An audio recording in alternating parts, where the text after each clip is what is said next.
Hello everyone, welcome back to GLOP. I'm your host Derek. Okay, Leah Remini, has been getting a lot of flack lately. She was part of Scientology, the Church of Scientology, and she's got this TV program. I remember when she used to be on the TV show King and Queens, and really funny show.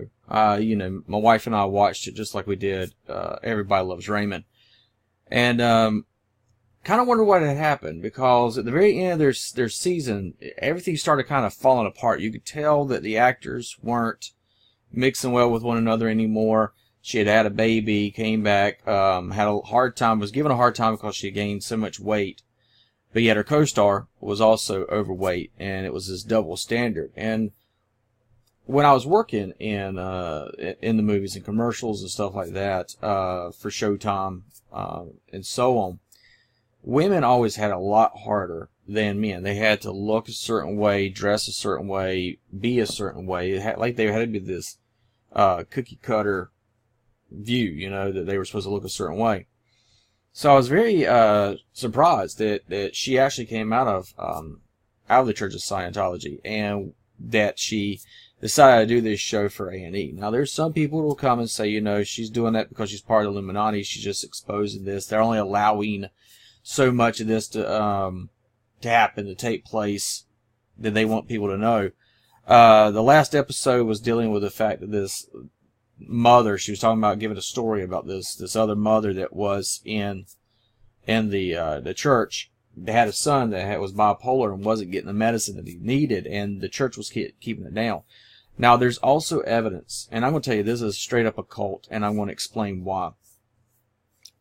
Scientology, there was a while back when Anonymous decided to go after Scientology. They didn't agree with something that Scientology was promoting, or how they were acting about something. So Anonymous, they came after them full force. And Scientology has enough money because it's got these mega rich people, and anyone that tries to expose them, they've been known to follow them. They've been known to harass them. They've been known to give them fake lawsuits pending on those people that they want to get rid of, or cause their life literally a living hell on earth. And so with this, I was like, okay, what's the point of her coming out talking about this? There's going to be this major backlash, and from the church itself, there hasn't been that much of a backlash. Not yet. I think it's coming. I think there's been these little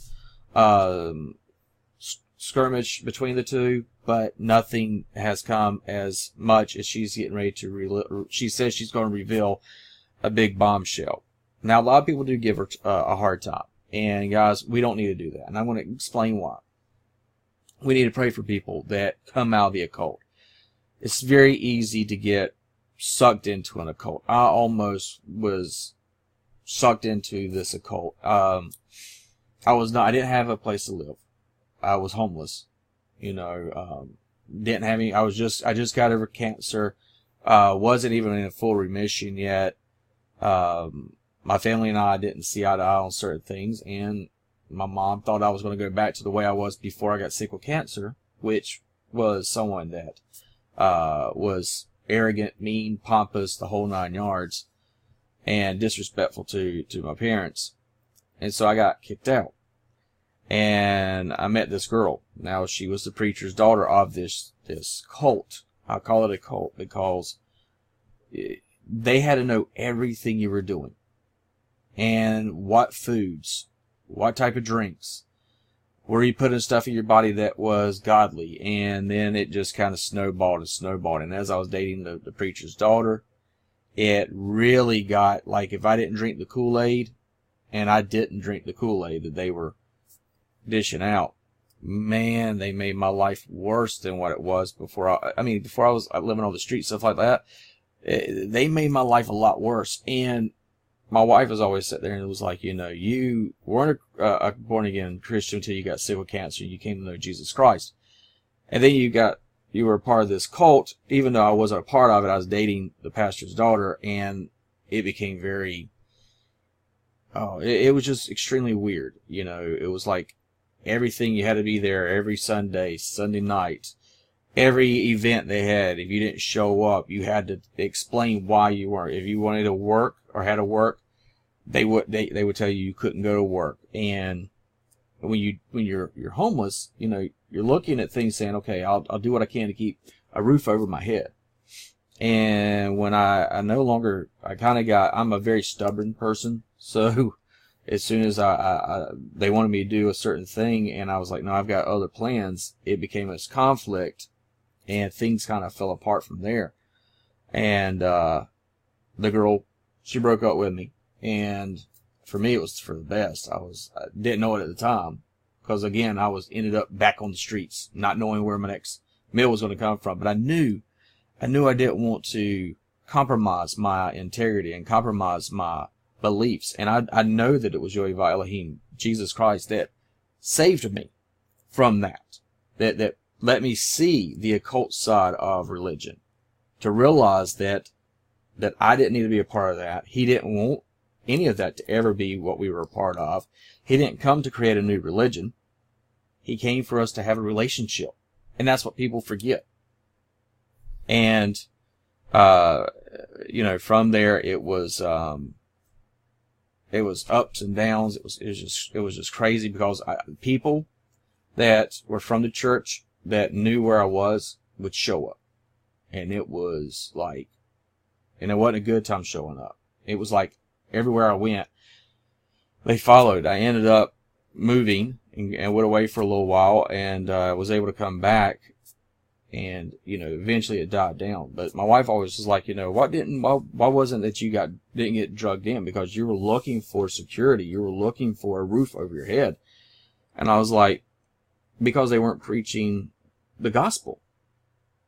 Their works and their, sermons didn't match up to what the Bible said. It just did not match up. There was a contradiction.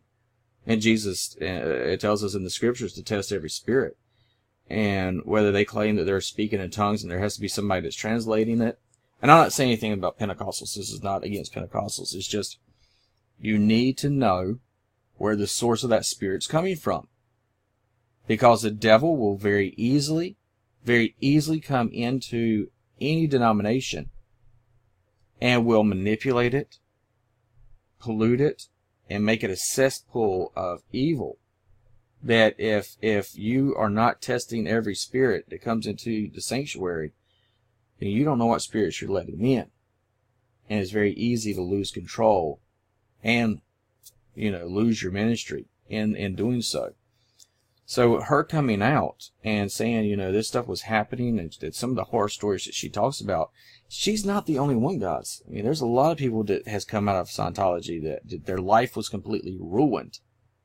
And some of them have never even seen their kids again because their kids decide to stay in it and they get out. The parents do, and they never see their kids again.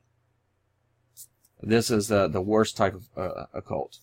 They don't believe in any type of modern medicines or anything like that. They don't believe that that people that they can only do what the Scientology and how they want medical things done. They will not allow anyone else to.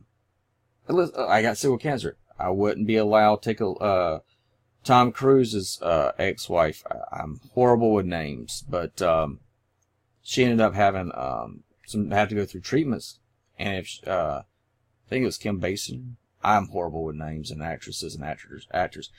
But she actually left because she needed to get treatment for her cancer. So guys, make sure wherever you are and what you're worshiping and how you're associating with others, make sure it lines up. I mean, seriously, guys, make sure it lines up with Yahweh's word. I mean, it really needs to. If anything else, it needs to line up to this.